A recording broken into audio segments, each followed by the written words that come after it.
Đứng đường làm gì?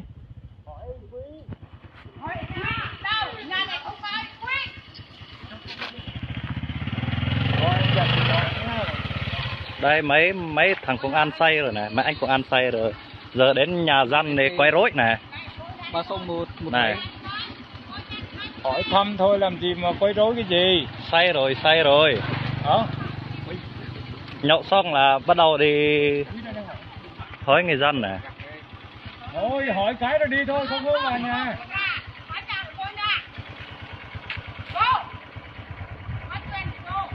Hỏi cái thôi.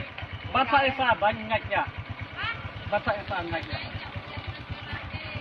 Nhưng mà để Nhậu xong hát ho giờ qua nhà dân này. Mấy anh cũng ăn này. Buồn cái khít này. hỏi sáng mai hỏi nhá. Ok.